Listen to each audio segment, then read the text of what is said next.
Welcome back बच्चों। मैं Jitu sir स्वागत करता हूं मेरे YouTube चैनल में जिसका नाम है जीतू सर क्लासरूम। और आज हम लोग देखने वाले बरसही जलद का पार्ट 2। तो सीधी कविता की तरफ चलते हैं बिकॉज पहले ही मैंने इसके बारे में काफी विश्लेषण पार्ट 1 में डिटेल में देके रखा है। तो हम लोग शुरू करते हैं सीधे कविता। तो देखते हैं इन दो लाइन में क्या कहा है। दादुर धुनि चहुदिशा सुहाई, वेद पढ़ही जनु बटु समुदायी, नव पल्लव भय बिटप अनेका, साधक मन जस मिले विवेका।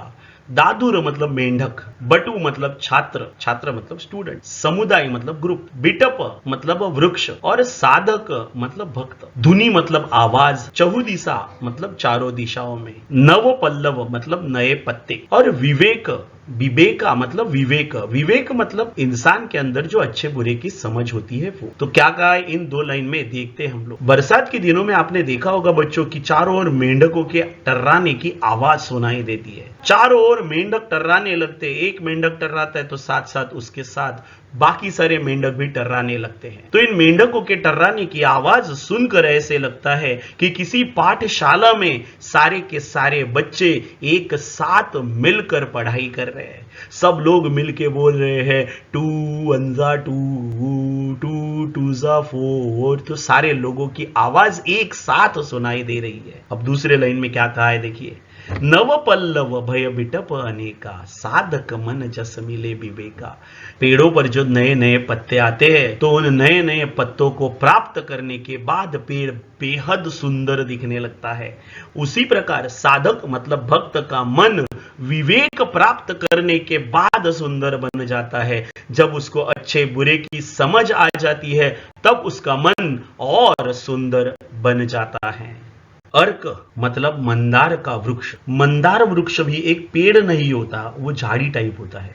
वैसे ही जवास का भी पेड़ नहीं होता, वो झाड़ी नुमा पौधा होता है। उद्यम मतलब उद्योग, काम। गयहू मतलब चला जाना। कतहू मतलब कहीं पर भी। अब क्या कहा है इन दो लाइन में देखिए। अर्क जवास पात बिन भयऊ, जस सुराज खल उद्यम गयहू। खोजत कतहू मिलई नहीं दूरी, करही क्रोध जिमि धर्म ही दूरी। अर्थात अर्क और जवास के पौधों पर पत्ते बिल्कुल ही दिखाई नहीं दे रहे हैं, उनके पत्ते सारे झड़ गए हैं। ठीक उसी प्रकार जैसे सुराज्य अच्छा राज्य प्राप्त करने के बाद दुष्ट लोगों का कामकाज खत्म हो जाता है, दुष्ट लोगों के सारे काम खत्म हो जाते हैं। जैसे कि छत्रपति शिवाजी महाराज ने जब स्वराज्य की स्थापना की थी तब उनके राज्य में चोरी चकारी लूटपाट ये सारे के सारे जो कामकाज थे वो पूरी तरह से खत्म हो गए थे। उसे सुराज्य स्वराज्य कहा जाता है। तो उसी प्रकार स्वराज्य प्राप्त होने के बाद, सुराज्य प्राप्त होने के बाद दुष्ट लोगों के सारे काम थम जाते हैं। दूसरे लाइन में क्या कहा है देखिए। आपने अगर ऑब्जर्व किया होगा गर्मी के मौसम में अपने घर में हमें धूलिकण दिखाई देते हैं, चारों ओर धूल ही धूल फैली रहती है, किंतु बरसात के मौसम में ऐसा नहीं होता, क्योंकि बरसात के मौसम में सारी मिट्टी भीग जाती है तो धूल का नामो निशान नहीं रहता। ठीक उसी प्रकार जहां पर क्रोध होता है वहां पे धर्म का नामो निशान नहीं होता। क्रोध इंसान के अंदर से धर्म को उस प्रकार नष्ट कर देता है जिस प्रकार बरसात धूली कणों को नष्ट कर देती है। अब आगे बढ़ते हैं। ससी संपन्न सोह मही कैसी, उपकारी कै संपत्ति जैसी, निशित मघन खद्योत बिराजा, जनु दम्भिन्न कर मिला समाजा। ससी मतलब लहराती हुई खेती, खद्योत मतलब जुगनू, दम्भिन्न मतलब दम्भी लोगों का समाज, झूठों का समाज, संपन्न मतलब भरी पूरी, सोह मतलब शोभा देना, उपकारी मतलब दूसरों पर उपकार करने वाले, संपत्ति मतलब धन, निसी मतलब रात, तम मतलब अंधकार। अब क्या कहा है देखिए कि जिस प्रकार लहराती हुई खेती से हरी भरी धरती सुशोभित होती है, शोभा देती है, ठीक उसी प्रकार उपकारी व्यक्ति को संपत्ति शोभा देती है।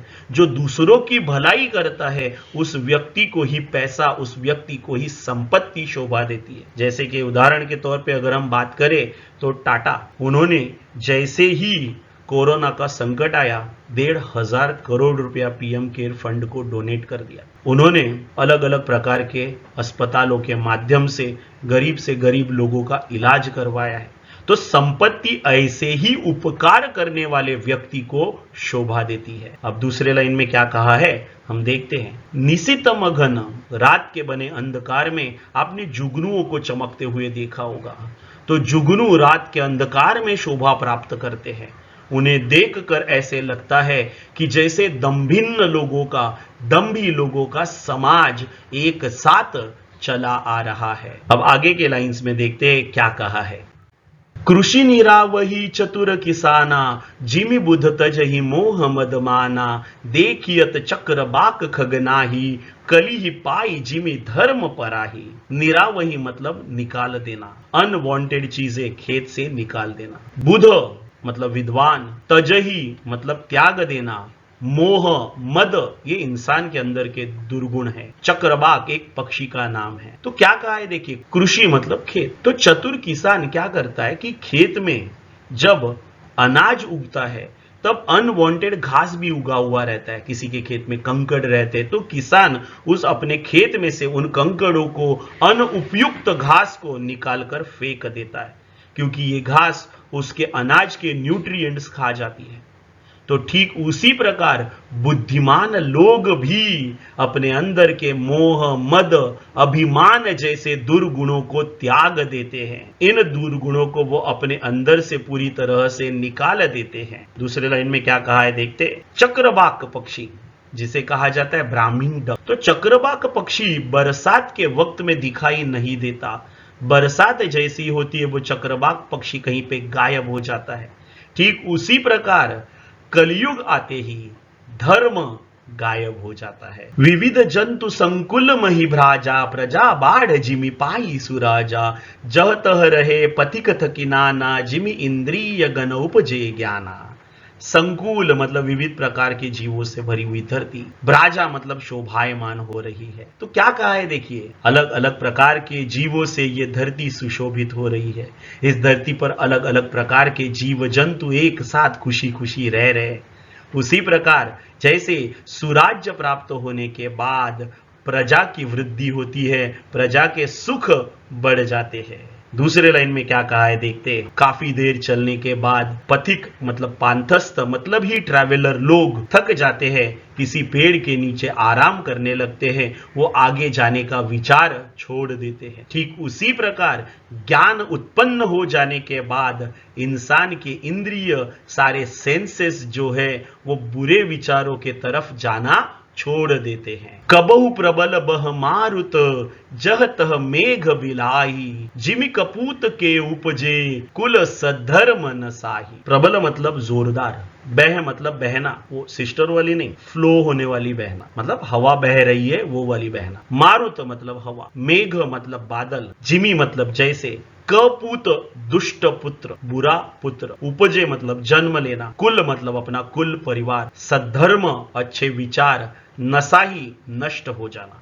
तो क्या कहा है इन दो लाइन में देखते हैं। वर्षा ऋतु में कभी कभी जोरदार हवा बहने लगती है और जिस वजह से बादल यहां वहां बहते बहते गायब हो जाते हैं।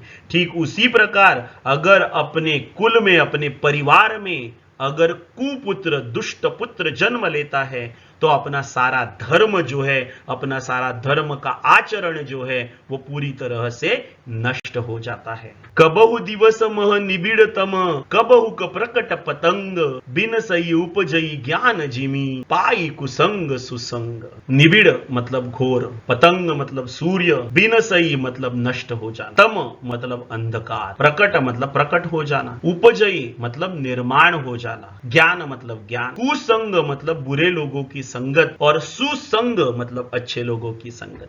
तो क्या होता है, क्या कहा है कवि ने। कवि कहते हैं कि कभी कभी आसमान में बादल छाने लगते हैं और उन बादलों के वजह से अचानक घनघोर अंधकार दिन में प्रतीत होने लगता है। और ऐसे जब लग रहा है कि अंधकार है, तभी अचानक वो बादल सूर्य के सामने से हट जाते हैं और चारों ओर उजाला फैल जाता है। ठीक उसी प्रकार कुसंग को प्राप्त करने के बाद ज्ञान जो है वो नष्ट हो जाता है और सुसंग को प्राप्त करने के बाद ज्ञान दोबारा निर्माण हो जाता है। अगर ये कविता आपको अच्छी लगी होगी तो आपके दोस्तों के साथ इसे शेयर करना न भूलें, मेरे चैनल को सब्सक्राइब करना भी न भूलें और मुझे आपके कमेंट्स का इंतजार रहेगा।